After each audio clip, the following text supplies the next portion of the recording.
आइए मेरे दोस्तों, वक्त किल्लत के साथ गुजरता जा रहा है। अब मैं बड़ी तेजी के साथ आप हजरात के सामने मधु करने की कोशिश कर रहा हूँ। इस वक्त देखा जा रहा है कि हम भारत में बैठे हैं तो हम पर कैसे कैसे हालात आ रहे हैं, इसको अब सुधारने की सिर्फ आप ही की जिम्मेदारी है। 4 मिसरे में पढ़ रहा हूँ। मौलाना नजबुल्ला साहब के ये मदरसा जामिया आयशा सिद्दीक़ा लिलबनात के सहने चमन में मैं पढ़ने की कोशिश कर रहा हूँ। पूरा हिंदुस्तान और पूरी दुनिया कल ये देखेगी और आपके वीडियोस को और आपके ये कार्यक्रम को और आपके ये जलसे को 4 मिसरे में पढ़ने की कोशिश कर रहा हूँ। एक मर्तबा धीरे से बोल दे सुभान अल्लाह। आसमां जलती जमीन पर नहीं आने वाला, आसमां जलती जमीन पर नहीं आने वाला, अब यहाँ कोई पैगंबर नहीं आने वाला। आसमां जलती जमीन पर नहीं आने वाला, अब यहाँ कोई पैगंबर नहीं आने वाला। प्यास कहती है चलो रेत निचोड़ी जाए, अपने हिस्से में समंदर नहीं आने वाला। अपने काबे की हिफाजत तुम्हें खुद करनी है, अपने काबे की हिफाजत तुम्हें खुद करनी है। अब अबाबीलों का लश्कर नहीं आने वाला, अपने काबे की हिफाजत तुम्हें खुद करनी है। अब अबाबीलों का लश्कर नहीं आने वाला। तू पुकारेगा तो ऐ सहने हरम आएंगे, अब अबाबीलों के अंदाज में हम आएंगे। तू पुकारेगा तो ऐ सहने हरम आएंगे, अब अबाबीलों के अंदाज में हम आएंगे। लेके हम आएंगे हाथों में सदाकत के आलम, ये अलग बात के तादाद में कम आएंगे, ये अलग बात के तादाद में कम आएंगे।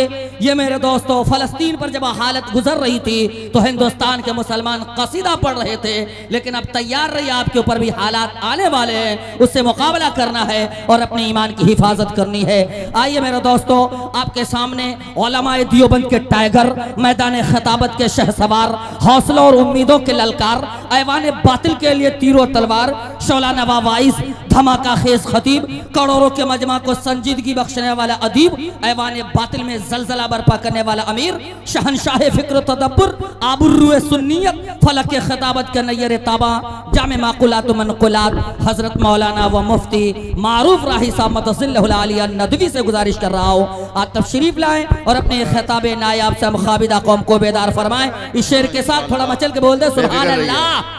मुझसे मिलकर तेरे चेहरे पे उजाले पड़ जाएं, ताबिश भाई, मुझसे मिलकर तेरे चेहरे पे उजाले पड़ जाएं, शहर के लोग हमें देख के काले पड़ जाएं, मैं रहूं चुप तो सभी चीख पड़े वहशत से, मैं अगर बात करूं होठों पे ताले पड़ जाए। माशाअल्लाह, अल्हम्दुलिल्लाह रब्बिल आलमीन। सरजमीन चंपारण है, इल्मी बातें होती हैं और इल्म के दायरे में समझते हैं लोग। माशाअल्लाह, वस्सलातु वस्सलामु अला सय्यिदिल मुरसलीन व अला आलिहि व अस्हाबिहि त्ताहिरीन, अम्मा बाद।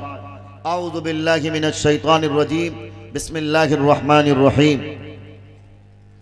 इक़रा बिस्मि रब्बिकल लज़ी खलक़, खलक़ल इंसाना मिन अलक़, इक़रा व रब्बुकल अकरम अल्लज़ी अल्लम बिल कलम। वक़ाल अल्लाहु तबारक व तआला इन्नल्लाहा ला युग़य्यिरु मा बिक़ौमिन हत्ता युग़य्यिरु मा बिअन्फुसिहिम, सदक़ल्लाहुल अज़ीम। बुज़ुर्गों, साथियों, कलमा शरीक भाइयों, स्टेज पर तशरीफ़ फरमा, हज़रात उलमाए किराम पर्दे में तशरीफ़ फरमा, कलमा शरीक बहनों, फातिमा की कनीज़ाओं, इस्लाम की मुक़द्दस शहज़ादियों, ये अल्लाह का बहुत बड़ा करम है कि अल्लाह ताला ने हम सब लोगों को ईमान वाले घर में पैदा फरमाया और बेइंतहा हम पर फजल फरमाया, शुक्र फरमाया कि अल्लाह ताला ने हम सब लोगों को ऐसे नबी की उम्मत में फ़ायदा फरमाया है जिस नबी के बैसत फरमाते ही दुनिया से बुराइयों का ख़ात्मा शुरू हो गया था। हम उस नबी की उम्मत में अल्लाह ताला ने हमें पैदा फरमाया है जिस नबी ने बच्चियों की ज़िंदगियां बचाई हैं। हमारे नबी वो नबी हैं जिन्होंने मजलूमों के सरों पे हाथ रखे हैं। हमारे नबी वो नबी हैं जिन्होंने गरीबों की मसीहाई का काम अंजाम दिया है। हमारे नबी वो नबी हैं जो बच्चियों को जिंदा दरगोर जलते हुए और दफनाते हुए ये देखकर सिसक महसूस किया और आपने गोया उम्मत की बेटियों की ज़िंदगियां बचाई। मेरे भाइयों, मेरे बुजुर्गों, मैंने आपके सामने 2 मुतफर्रिक़ आयत पढ़ी है। यकीन जानो आपके इस इलाके में मैं पहली बार आया हूँ। मुबारकबाद पेश करता हूँ मैं जनाब मौलाना नजीबुल्लाह साहब जो इस मदरसे के खादिम हैं, मोतमिम हैं, और उनके हमरा उनके जुमला असातिज़ाए किराम, खुसूसन मेरे भाई मौलाना हामिद साहब और जो अरकान जलसा अरकान मदरसा हैं, और आप सब मुहिब्बीन मुतवस्सिलीन मुतअल्लिकीन, अल्लाह आप सबको सलामत रखे, आप सबकी मेहनत को कबूल करे। मेरे भाइयों, इस वक्त जिस तरह के हालात हैं, हमारे और आपकी नज़रों से ढके छुपे हालात नहीं हैं। हम सब सोशल मीडिया पे दिन रात अल्हम्दुलिल्लाह खूब मेहनत करते हैं। हमारी नौजवान नस्लें, चाहे फेसबुक यूनिवर्सिटी हो या ये कि व्हाट्सएप यूनिवर्सिटी हो, हर वक्त हमारी उंगलियां फेसबुक पे लगी रहती हैं, हमारी उंगलियां व्हाट्सएप की जीनत बनी रहती हैं। खैर, मुझे आपको ज़्यादा बुरा भला नहीं कहना, लेकिन इतना ज़रूर कहूँगा, आप और हम जिन हालात से घिरे हुए हैं, इसका इलाज क्या है और ये दिन बुरे आए क्यों हैं, इसकी वजह मैं आपको बताने के लिए यहाँ बैठा हूँ। मेरे भाइयों, मेरे बुजुर्गों, सबसे पहले आप ये जानो, इजराइल एक छोटा सा मुल्क है जिसकी आबादी अगर आप जानोगे तो सिर्फ और सिर्फ 70 लाख की आबादी है। बताओ, एक छोटा सा मुल्क जिसकी आबादी सिर्फ 70 लाख और पूरी दुनिया के मुसलमानों को नचाने का काम कर रहा है। मस्जिद अक्सा जो मुसलमानों का क़िबला अव्वल, वह मस्जिद अक्सा जिस मस्जिद अक्सा में आपके और हमारे कायनात के सरदार नबियों के इमाम ने, अल्लाह के रसूल सल्लल्लाहु अलैहि वसल्लम ने इमामत फरमाई थी, वह मस्जिद अक्सा जिस मस्जिद अक्सा का अल्लाह तबारक व तआला ने कुरान में कुछ यूं नक्शा खींचा है, सुब्हानल्लज़ी अस्रा बिअब्दिही लैलन मिनल मस्जिदिल हराम इलल मस्जिदिल अक्सा। वो आप यूं जानो कि अल्लाह के रसूल सल्लल्लाहु अलैहि वसल्लम के मेराज का जो सफ़र शुरू हुआ है, वह मस्जिद हराम से मस्जिद अक्सा, फिर मस्जिद अक्सा से अल्लाह तबारक व तआला ने 7 आसमान के सफ़र कराए। वो मस्जिद अक्सा जो नबी अलैहिस्सलातु वस्सलाम से पहले सबसे पहले इंसान, सबसे पहले नबी हज़रत आदम अलैहिस्सलातु वस्सलाम की भी जगह रही है।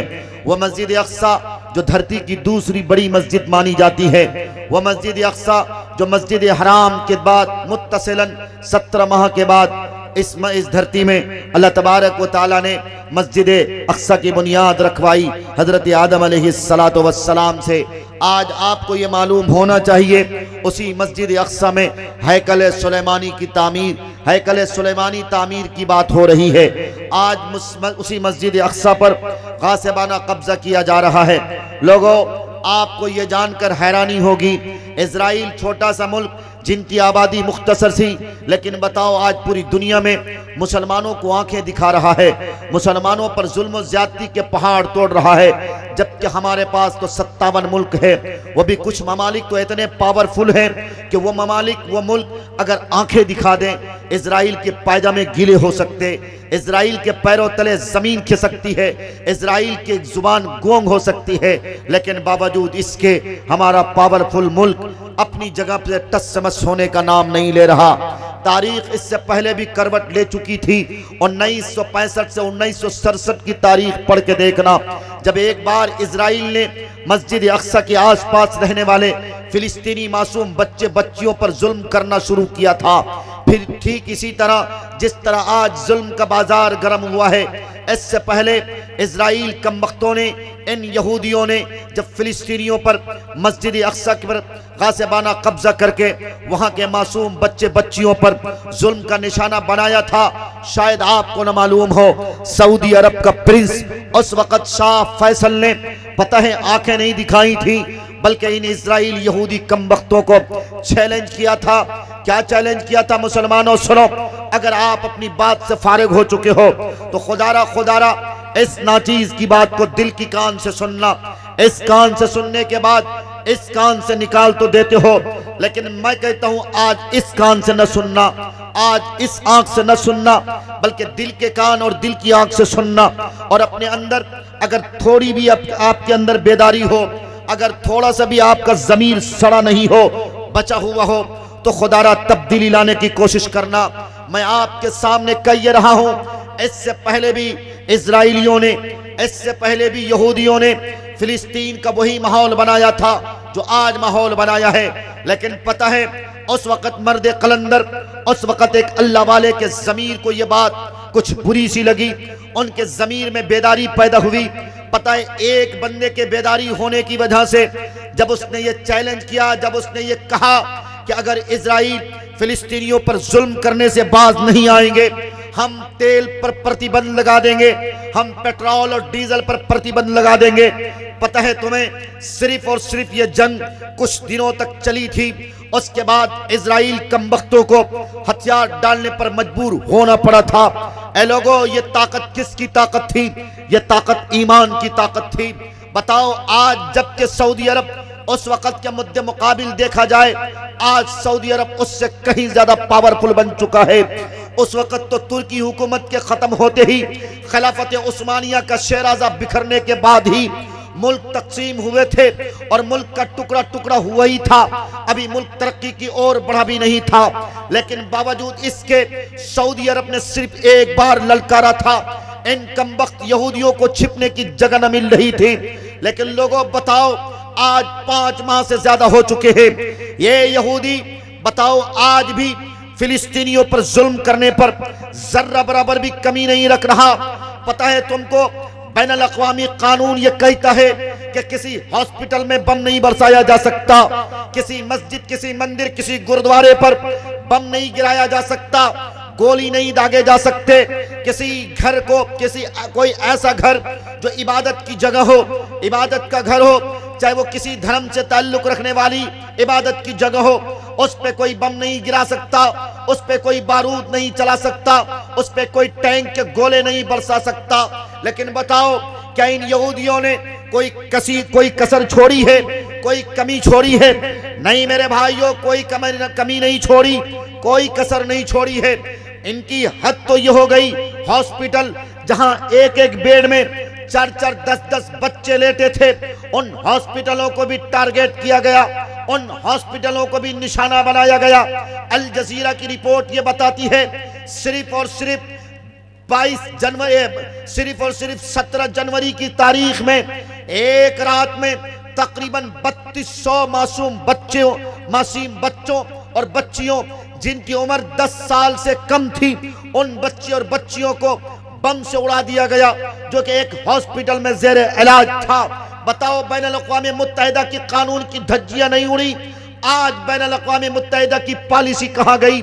आज बरतानिया क्यों खामोश खड़ा है? आज अमेरिका क्यों नहीं कुछ बोल रहा? इसलिए अमेरिका को भी पता है ये तालीम के मैदान में बहुत ताकतवर कौम है, बहुत ज्यादा ताकतवर कौम है। ओ लोगों, तेरे ऊपर इक़रा वाली आयत नाजिल हुई थी, यहूदियों पर इक़रा वाली आयत नाजिल नहीं हुई थी।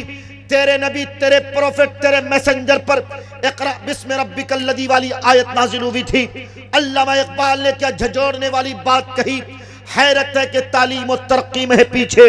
जिस कौम का आगाज इक़रा से हुआ था, जिस कौम का आगाज इक़रा से हुआ था, जिस कौम की इब्तिदा इक़रा से हुई थी, आज वो कौम दर दर की ठोकरें खा रही है। बताओ नौजवानों, तेरी उंगलियां ट्विटर पे ट्वीट करने के लिए, यहूदियों को बुरा भला कहने के लिए टाइपिंग तो कर लेते हो, लेकिन क्या कभी अपने समाज को जगाने के लिए, अपनी कौम को जगाने के लिए, तालीमी बेदारी के लिए क्या हमारे और आपकी तरफ से कोई ऐसा लाए अमल पेश किया गया है? कोई ऐसी तदबीर पेश की गई है? नहीं पेश की गई है। इन मदरसों का देन है। दारुल उलूम देवबंद का हिंदुस्तान में फैज है। लोग दारुल उलूम देवबंद को सिर्फ एक मदरसे के नाम से जानते हैं। नहीं मेरे भाइयों, दारुल उलूम देवबंद एक तहरीक का नाम है, दारुल उलूम देवबंद एक मिशन का नाम है, दारुल उलूम देवबंद एक फिक्र का नाम है, दारुल उलूम देवबंद एक सोच का नाम है।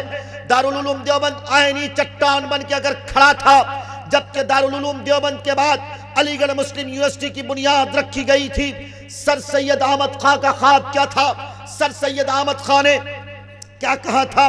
दारुल उलूम देवबंद जहां पर सिर्फ और सिर्फ दीन की तालीम होती है, बच्चों के हाथ में कुरान पकड़ाया जाता है, बच्चों को दीन का दाई और दीन का सिपाही बनाया जाता है।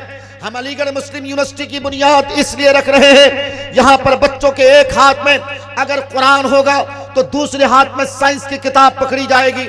बताओ, दारुल उलूम देवबंद की जो बुनियाद थी, दारुल उलूम देवबंद का जो मिशन था, क्या अपने मिशन के मुताबिक, ये मैं नहीं कहता, जस्टिस ऑफ इस्लाम शेखुल इस्लाम हजरत मौलाना मुफ्ती तकी उस्मानी साहब दामद बरकातहुमुल आलिया ने एक किसी प्रोग्राम में खिताब करते हुए कहा था, मैं दुनिया के तकरीबन सारे ममालिक का सफर करके आया हूँ, खुदा की कसम मैं अल्लाह को गवाह रख के कह रहा हूँ, लोगों मेरी बात नहीं, शेखुल इस्लाम की बात है, जस्टिस ऑफ इस्लाम की बात है।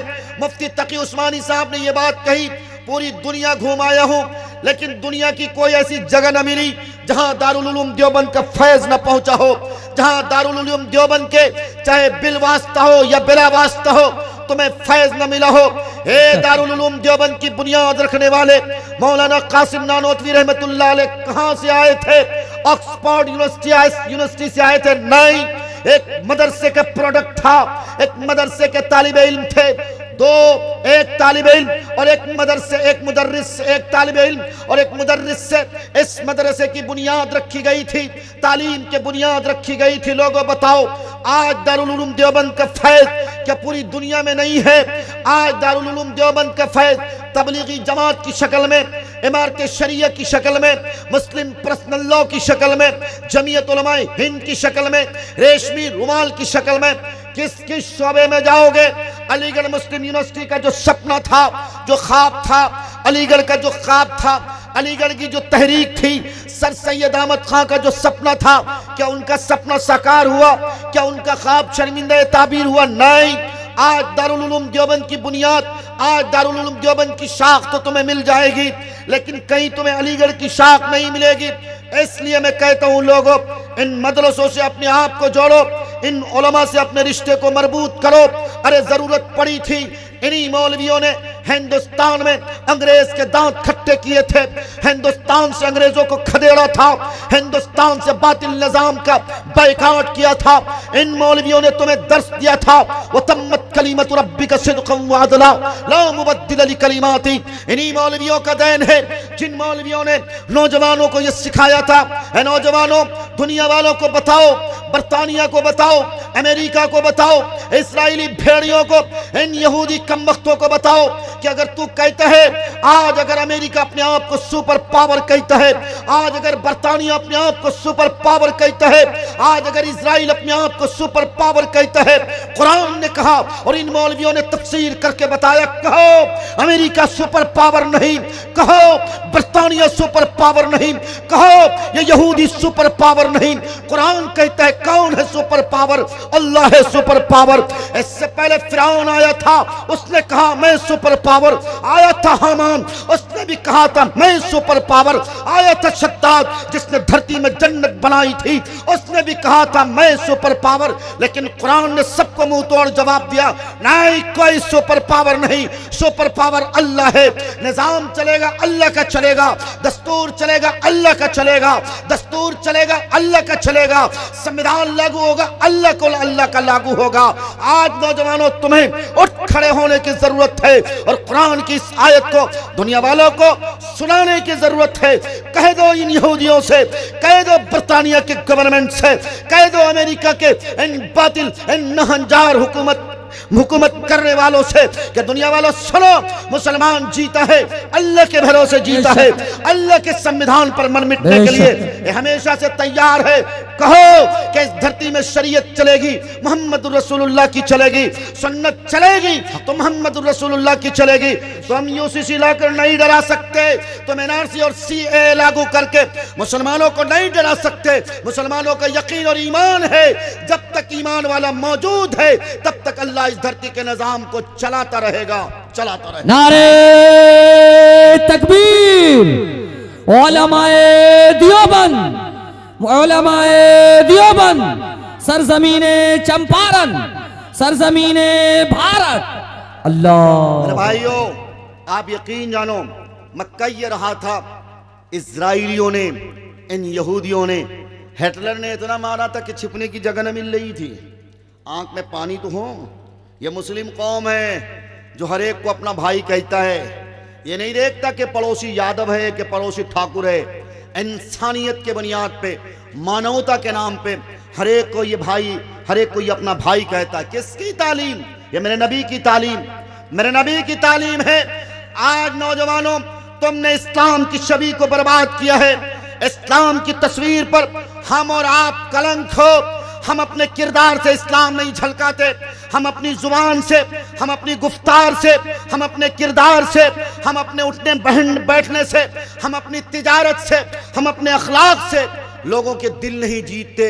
इसलिए आज इस्लाम के नाम पर हम और आप कलंक हैं और इस्लाम को मिटाने की दिन ब दिन कोशिश की जा रही है। लोगों याद रखो, हम तुम तो मिट सकते हो लेकिन इस्लाम को कोई माय का लाल नहीं मिटा सकता, इसलिए कि तारीख ये बताती है।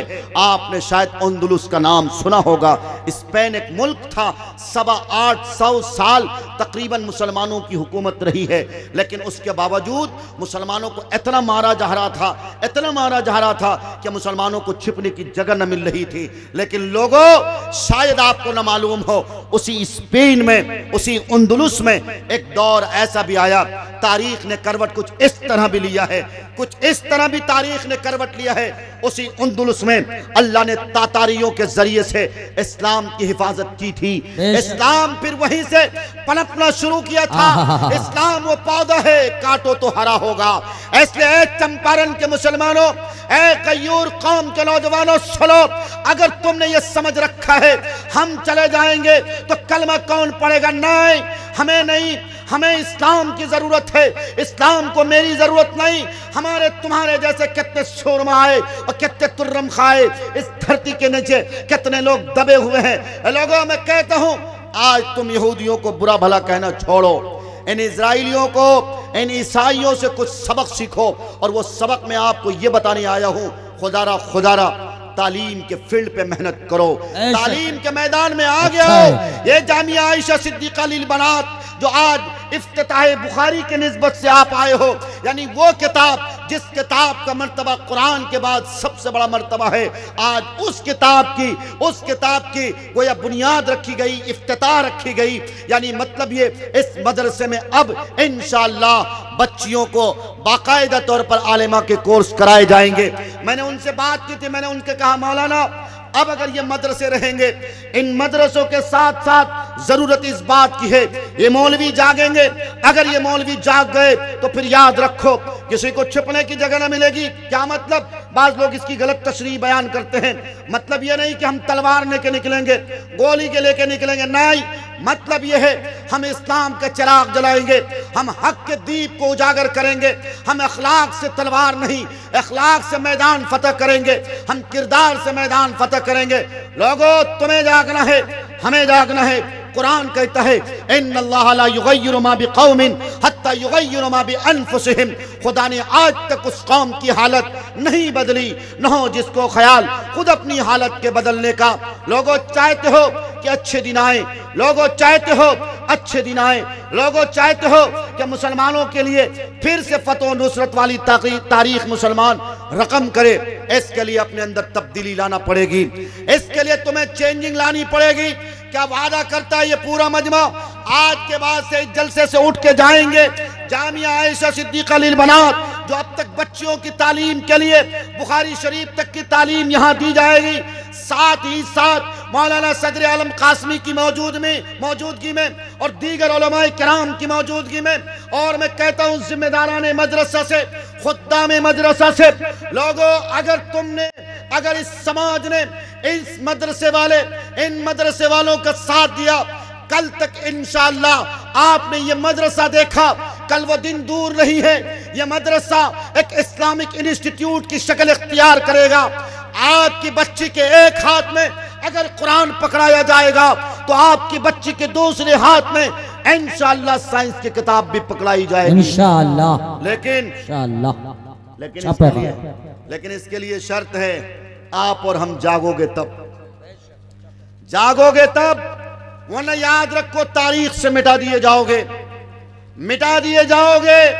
मदारिस के खिलाफ जिस तरह की साजिशें पनप रही हैं, लोगों इस तरफ आपको ज्यादा नहीं जगाऊंगा, आप भी बहुत बेदार मगजी से सुन रहे हो। दुआ करता हूं अल्लाह आप सबके सुनने को कबूल करे। लेकिन जब इतना जानते हो कि मदरसों के खिलाफ साजिशें पनप रही हैं, हर तरह के हथकंडे इख्तियार किए जा रहे हैं, तो लोगों अब भी तो ख्वाब खरगोश से निकलो, अब भी तो अपनी दबीज चादर से निकलो, अब भी तो अपनी चादर को झाड़ कर इन उलमा से अपने रिश्ते को कायम करो, मदारिस के उलमा से अपने रवाबित रखो। याद रखो, स्पेन के जो दिन बुरे आए थे, हालात जो बिगड़े थे अंदलुस के, मुअर्रिखीन ने लिखा है, उसमें सबसे बड़ी वजह क्या थी मालूम है आपको? उसमें सबसे बड़ी वजह यह थी अवाम का रिश्ता उलमा से कटा हुआ था। अवाम का रिश्ता उलमा से कटा हुआ था। ठीक इसी तरह जिस तरह आज हमारा और आपका रिश्ता है, ठीक इसी तरह हमारे समाज की बेहिसी का हाल यह है। हमारे समाज में अगर शादी होती है, शादी के मौके पर जूता चुराई का रस्म, और उस जूता चुराई के रस्म के मौके पर हम साली को 5,000 और 10,000 देते तो हैं, लेकिन अगर कोई मदरसे का मौलवी, अगर कोई मस्जिद का इमाम निकाह पढ़ाता है तो उसको देने के लिए 1,000 हमारी जेब से नहीं निकलते हैं। तो फिर बताओ लोगों, इस समाज में जूता चोर पैदा नहीं होगा तो क्या कोई मदरसे का मुदर्रिस पैदा होगा? फैसला तुम्हें करना है लोगों। कहां कहां गिरे हो बताने पे आऊं, वक्त कम हो जाएगा। सरसरी तौर पे मैं आपको कहता हूं, आप जागो, आप जागो, आप जागो। जिस दिन ये कौम फजर की नमाज के लिए मस्जिद में भीड़ लगा देगी, फिर इंशाअल्लाह मुसलमानों की मस्जिदों की तरफ उंगली उठाना तो दूर की बात, कोई इस आंख लेकर देख भी नहीं सकता है मेरे भाइयों। लेकिन शर्त है, हम तुम मुसलमान बन तो जाएं। बनोगे मुसलमान इंशाअल्लाह? बनोगे इंशाअल्लाह? आप कहोगे हम मुसलमान हैं, हम कैसे मुसलमान बनेंगे? मैं कहता हूं मुसलमान बनो। आज मुझे भी मुसलमान बनने की जरूरत है, आपको भी मुसलमान बनने की जरूरत है। मुसलमान का मतलब आपने क्या समझ रखा है? बाप की बपौती है। ला इलाहा इल्लल्लाह पढ़ लिया मुसलमान हो गए। अल्लामा इकबाल ने कहा था, ला इलाहा इल्लल्लाह कह भी दिया तो क्या हासिल, दिलो निगाह मुसलमान नहीं तो कुछ भी नहीं। ला इलाहा इल्लल्लाह का मतलब क्या है? ला इलाहा इल्लल्लाह का मतलब है कि पाबंद शरीयत हो जाए, मोहम्मदुर रसूलुल्लाह की गुलामी इख्तियार कर ले। ला इलाहा इल्लल्लाह औरतों के चूल्हों में भी होने चाहिए। ला इलाहा इल्लल्लाह हमारी इनफरादी जिंदगी में, हमारी इज्तिमाई जिंदगी में, मक्के के खेत में जाए वहां भी ला इलाहा इल्लल्लाह। हम घास छीलने जाए, मकई का पत्ता किसी के खेत वाले की इजाजत के बगैर काटना, यहां भी ला इलाहा इल्लल्लाह नजर आना चाहिए। लेकिन नहीं, यहां ला इलाहा इल्लल्लाह किसी को नजर नहीं आता। बगैर पूछे हुए किसी की चीज उठा लेना। अरे किसी की चीज उठाना तो दूर की बात, इस समाज में नौजवान नस्लें क्या आज डकैत नहीं पैदा हो रही हैं? हमारे समाज के लड़के क्या चोर और उछक्के पैदा नहीं हो रहे हैं? एक नंबर के बेईस और एक नंबर के डकैत पैदा हो रहे हैं। सबसे ज्यादा नशेड़ी अगर किसी कौम में है तो हमारी मुस्लिम कौम में नशेड़ी है। सबसे ज्यादा जुआरी अगर किसी कौम में है तो हमारी कौम में है। बुखारी शरीफ की एक हदीस है जिसमें कि मेरे नबी ने फरमाया, तीन बड़ी कयामत की तीन बड़ी अलामतें बताई गई। उसमें सबसे पहली अलामत यही बताई गई, इल्मे दीन को उठा लिया जाएगा। इल्मे दीन को उठा लिया जाएगा। मदरसों में पढ़ाने वाले मुदर्रिसीन, मदरसों में पढ़ने वाले तलबा, मदरसों में पढ़ाने वाले तालिबात, इनको हिकारत की निगाह से देखा जाने लगेगा। मदरसों में पढ़ाने वाले इन मुदर्रिसीन जब चंदा करने जाएंगे तो समझा जाएगा इन मौलवियों के पास कोई काम नहीं। लोगों याद रखो, एक दिन वो भी आएगा, एक दौर वो भी आने वाला है जब तू ज़कात की रकम लेकर अपने हाथों में रखेगा, लेकिन कोई ज़कात लेने के लिए तेरे पास नहीं आएगा। खैर मनाओ खैर, अभी ये मदरसे चल रहे हैं और हमारे असलाफ ने, हमारे अकाबिरीन ने इन मदरसों के निज़ाम को तुम्हारी ज़कात की रकम पर, या इसी तरह तुम्हारे सदक़ात की रकम पर, या इसी तरह तुम्हारे उशरे की रकम पर दारोमदार करके रखा है। ये मदरसे वाले तेरे पास जाते हैं, तेरे ऊपर जो वाजिब है, वाजिब की अदायगी के लिए तेरे दरवाजे तक पहुंचते हैं। ऐ लोगों, अगर मौलवी को हिकारत की निगाह से देखोगे, ऐ लोगों, अगर तुम साली को जूता चुराई के रस्म पर 5,000 दोगे और किसी इमाम को 1 महीना नौकरी करने के बदले अगर 5,000 रुपए दोगे, तो खुदा की कसम खा के कहता हूं, फिर इस दौर में, फिर इस कौम में अल्लाह का अजाब तो आ सकता है, पर अल्लाह तबारक व तआला की तरफ से मदद नहीं आ सकती है। एक वाकया बताकर मैं अपनी बात खत्म कर रहा हूं।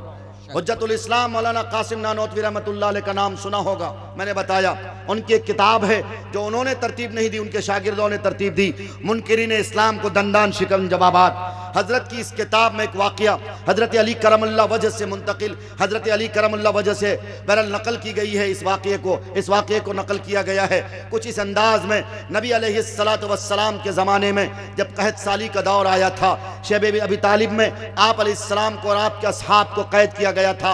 आपने अपने शिकम मुबारक पर पत्थर बांध कर जिंदगी गुजारे थे। ऐ लोगों, आज मेरे और आपके इस दौर में अगर ऐसे हालात आ जाएं, कितने लोग तो फौरन अपना धर्म परिवर्तन कर देगा, कितने लोग फौरन दाढ़ी कटाने पे मजबूर हो जाएंगे। ये दौर फितनों का दौर नहीं है, बल्कि ये दौर अल्लाह के गज़ब और अल्लाह के गुस्से का दौर है। लोगों, उस वक़्त हज़रत अली करमुल्लाह वजह ने एक सवाल किया था कायनात के सरदार से। सवाल क्या था?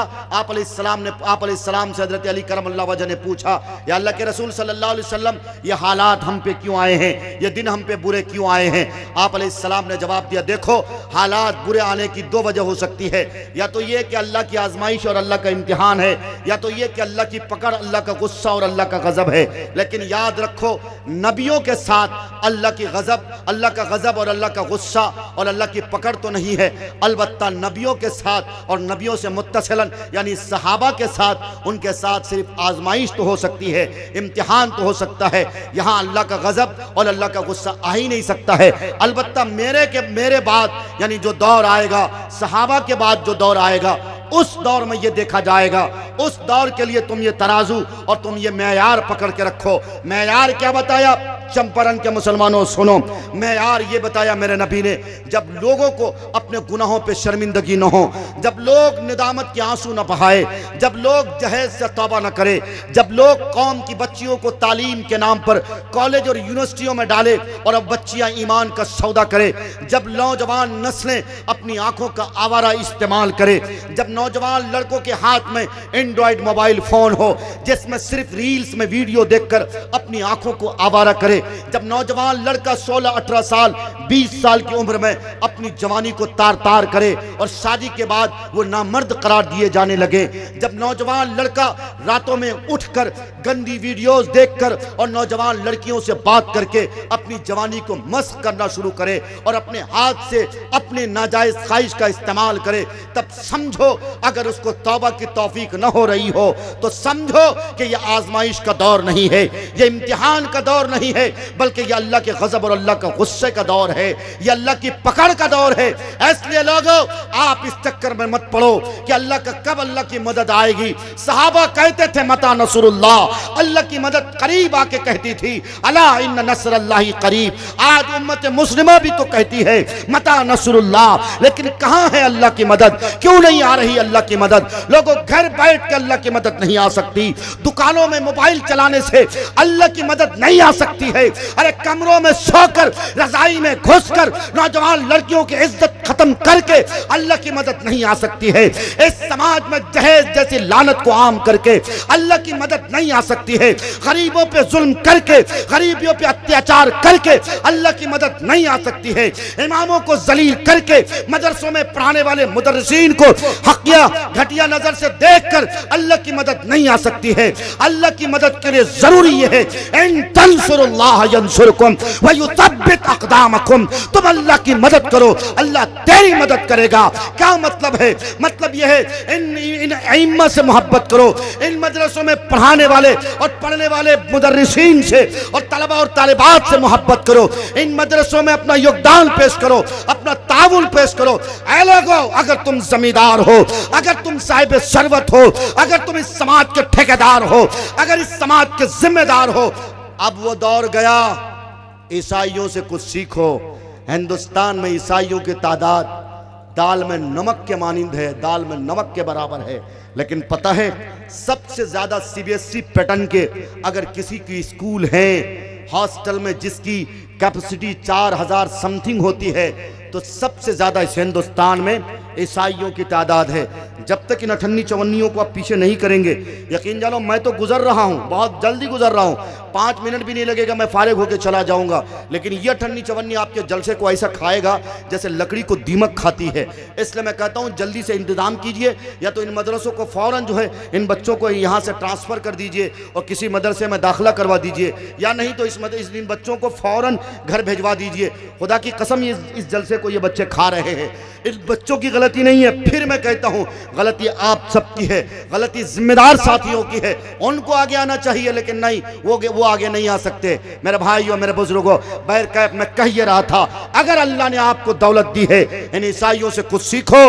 फैक्ट्रियां डालना बंद करो, जमीनें खरीदना बंद करो। अगर तुम्हें तिजारत ही करनी है, अगर तुम्हें पैसा ही कमाना है, तो मुस्लिम माशरे की तश्कील के लिए, साले माशरा बनाने के लिए बच्चियों के इदारे कायम करो, जहां बच्चियों की तालीम के साथ साथ उनकी तरबियत का भी इंतजाम किया जाता हो। ऐ लोगों, इस हिंदुस्तान की तारीख बताती है 2 साल की मुद्दत में तुम्हारी बेटियां, हमारी बेटियां, हव्वा की बेटियां, हजरत फातिमतुज़ ज़हरा की कनीज़ाएं तकरीबन 8 लाख से ज्यादा हिंदू धर्म को अपना चुकी है, हमारे धर्म से निकल चुकी है। कल तक जिनका नाम फातिमा सुमैया था, आज किसी देवी देवताओं के नाम पर है। पता है क्यों? इसलिए कि हमारे और आपकी सोच ये बन चुकी है, हम फैक्ट्री डाल देंगे, बड़े दौलत वाले बन जाएंगे, पटना में जमीन खरीद लेंगे, मोतिहारी में जमीन खरीद लेंगे, बड़े दौलत वाले बन जाएंगे। ऐ लोगों, मैं कहता हूं स्कूल के निजाम को मुनज़्ज़म करो, बच्चियों की तालीम के लिए, बच्चियों की तालीम के लिए पर्दे का निजाम कायम करो।